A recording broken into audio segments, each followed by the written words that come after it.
ایک بڑے کارپوریٹ میں جب جاتا ہے تو وہ دوسروں کے ساتھ کیسا رہے، اوکے، جس کو ہم گروپ ڈائنامکس کہتے ہیں آگے چل کر، وہ کیسا رہے.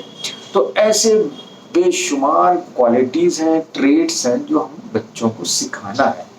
جب بچہ چھوٹی عمر کا ہوتا ہے تو آپ چھوٹی چیزیں سکھائیں گے. فار ایگزامپل بچوں کو آج یہ بھی سکھانا ہے کہ وہ موبائل کیسے استعمال کرے، انٹرنیٹ کیسے استعمال کرے. اگر آپ کی امی ٹیلی فون پر بات کر رہی موبائل پر تو آپ کیسا تھوڑی دیر ویٹ کریں. تو یہ جتنے کوالٹیز ہیں، یہ جتنے لائف اسکلس ہیں، یہ آج سکھانا ہمارے دیش میں، ہمارے سماج میں بے انتہا ضروری ہو گیا. کیونکہ ہم دیکھ رہے ہیں ایک طرف نفرتیں بڑھ رہی ہیں، لوگ ایک دوسرے کو پہچان نہیں رہے ہیں. ہمارے پاس ایک بہت بڑے سوامی جی ہیں لنگایت دھرم کے، انہوں نے ایک بات بڑی اچھی کہی تھی، میں آپ کے ساتھ شیئر کرنا چاہتا ہوں. انہوں نے کہا کہ آج کا انسان چاند پر چلا گیا، وہ بڑا سفر کرا، بہت اوپر چلا گیا. ظاہری بات ہے چاند سے اوپر تو ابھی انسان کوئی جا نہیں سکا ہے. تو انہوں نے کہا کہ چاند پر تو ہم چلے گئے لیکن اپنے پڑوس کے گھر نہیں جا سکے. کیا اس کا مطلب؟ اس کا مطلب یہ کہ میں چاند پر کیا ہے یہ جاننے کی تو کوشش کیا، لیکن پڑوس کیا ہے، اس کا فیتھ کیا ہے، وہ کیا سوچتا ہے، وہ کیسے ہے، یہ میں جان نہیں سکا. تو یہ چیزیں آتی ہیں ایجوکیشن آف ہارٹ میں. آج ہم کو بردرہڈ سکھانا ہے، آج ہم کو سماج میں ایک دوسرے کے ساتھ خوشیاں بانٹنے کا طریقہ سکھانا ہے. آج ہم کو ٹالرنس سکھانا ہے. آج ہم کو بچوں کو ایکسٹریمسٹ تھاٹ سے روکنا ہے. آج بات بات پر لوگ جو ہیٹ اسپیچز دیتے ہیں، ہیٹ سلوگنس لگاتے ہیں، اس سے ہم کو بچانا ہے. جب اس سے ہم بچائیں گے تو ایک اچھا ہم سماج کا نرمان کر سکتے ہیں. We can have a beautiful society. So this is the objective of our education.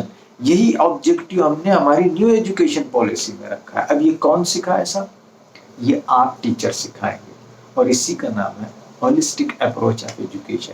اس پر ہم آگے بہت تفصیل سے بات کریں گے کہ آپ ٹیچرز کیسے بچوں کے اندر ویلیوز کو لائیں. اوکے، ایک ہوتا ہے ویلیوز اور دوسری ہوتی ہے موریلٹی. میں اس پر تفصیل سے بات کروں گا کہ ویلیوز، ایتھکس کیا ہوتے ہیں اور ویلیوز کیا ہوتے ہیں. ٹھیک ہے. تو اب ہم اس کے بعد جو بھی آپ کو اسائنمنٹ دیں گے وہ تھوڑا سا میں نے اس کو کم کر دیا ہے، اس لیے کہ ہماری بہت ساری ٹیچر بہنوں نے کہا کہ سر ہم پر تھوڑا پریشر پڑ رہا ہے، زیادہ ٹائم لگ رہا ہے، سمے کافی لگ رہا ہے، تو ذرا سا اس کو کم کر دیں. تو میں ذرا سا کم کر رہا ہوں اور ہم آہستہ آہستہ آگے بڑھیں گے. ہو سکتا ہے 15 دن کے اس شارٹ ٹرم کورس کو ہم 20 دنوں تک لے جائیں گے، لیکن انشاءاللہ اس سے آپ کو بہت فائدہ ہوگا. So please continue with us, and today we will learn what is holistic approach of education. Okay, this definition is very essential, very important. I repeat, the definition of holistic approach of education is education of heart and mind. And this holistic approach should be integrated one. We can't practice like we can have a subject for the values once in a week, and by this way we can imbibe and inculcate values among children. No, even the policymakers, even the educationists, they say we should integrate values, we should teach values along with our main subjects. For example, if you are teaching science, then integrate values with the science. How these values shall be integrated, that we will discuss in our next future lectures. Okay, we need to integrate values with mathematics, we need to integrate values with English language, we need to integrate values with social sciences. So it's a wonderful concept, and if you implement values, then you are the real teacher, you are the real mentor. You are not teachers, you are mentors. Mentors means you are upbringing children. Today, I listened to a lot of assignments completed by the group members, teachers.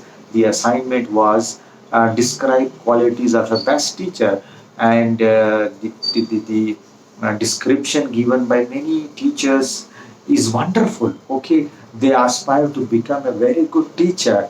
So if a teacher integrate values with main subject, then she is the wonderful teacher. She will be remembered and she will be rewarded. Thank you so much.